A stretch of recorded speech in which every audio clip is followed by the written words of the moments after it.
ओम नमो भगवते रामकृष्णाय। सार्थक परिपूर्ण जीवन के लिए महत्वपूर्ण सीख स्वामी जगदात्मानंद जी महाराज जी की महान पुस्तक जीने की कला से। अध्याय 1, छोड़ो चिंता दुश्चिंता को। हमें भय के कारणों का विश्लेषण करना होगा, तभी हम भय से मुक्त हो सकते हैं। इस कड़ी में इस बिंदु पर प्रकाश डाला गया है। आइए अब हम सुनेंगे स्वामी जगदात्मानंद जी का चिंतन। निर्भय विजेता भय का ग्रास बना। एक बार वैज्ञानिक प्रवृत्ति और तथाकथित निर्भय स्वभाव वाले एक युवक ने अपने मित्रों द्वारा प्रस्तावित एक चुनौती स्वीकार कर ली। उसे आधी रात के समय नगर के बाहर स्थित कब्रगाह में जाकर उसके बीचों बीच एक खंबा गाड़ना था।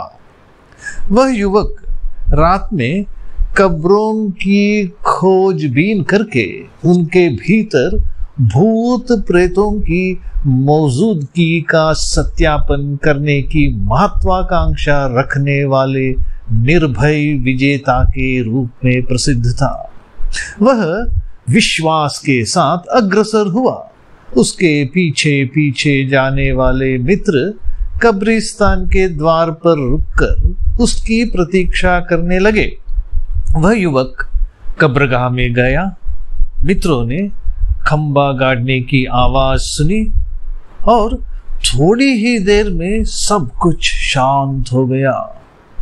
मित्रगण उस साहसी युवक की हिम्मत की प्रशंसा करने लगे। वे उसके लौटने की देर तक प्रतीक्षा करते रहे, परंतु उन्हें एक बड़ा झटका लगने वाला था। मित्रों ने उसे पुकारा, पर कोई उत्तर नहीं मिला। पूर्वी क्षितिज पर प्रातः काल की अरुणिमा प्रकट होने लगी। युवकगण अपने मित्र की खोज में कब्रगाह के भीतर प्रविष्ट हुए। वह जमीन पर पड़ा दिखाई दिया। जब मित्रों ने उसके पास जाकर उसे जगाने का प्रयास किया तो पता चला कि उसका शरीर बर्फ के समान ठंडा था। वह कई घंटे पूर्व ही मर चुका था।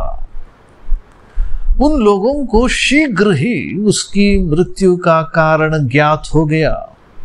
हुआ यह था कि जमीन में खंबा गाड़ते समय उसकी शाल का एक छोर भी खंबे के साथ जमीन में गड़ गया था। उसे इस बात का पता ही नहीं चला। हथौड़े के प्रहारों से खंबा गाड़ने के बाद जब वह वहां से चलने लगा तो उसे लगा कि कोई उसे पीछे की ओर खींच रहा है। इस प्रकार उसे पीछे की ओर खींचने वाला भूत के सिवा और कौन हो सकता था। वह भय के मारे ही ढेर हो गया। खेद की बात यह है कि यदि उसने पीछे मुड़कर खींचने वाले को देखने का प्रयास किया होता, यदि उसे अपने भय का कारण ज्ञात हो जाता, यदि उसे खूंटे में फंसी अपनी शाल दिख जाती तो उसकी जान न जाती। हमें अपने को आतंकित करने वाले भय के कारणों और उसके सच्चे स्वरूप का विश्लेषण करने में सक्षम होना चाहिए। धीरज खोए बिना हमें उन भयों को जीतने का उपाय ढूंढना होगा। कभी कभी भयावह स्थितियों का सामना करना हमारे लिए अपरिहार्य हो जाता है। हमें सर्वशक्तिमान ईश्वर की शरण लेनी चाहिए। जो हमारे सारे भयों को नष्ट कर सकते हैं।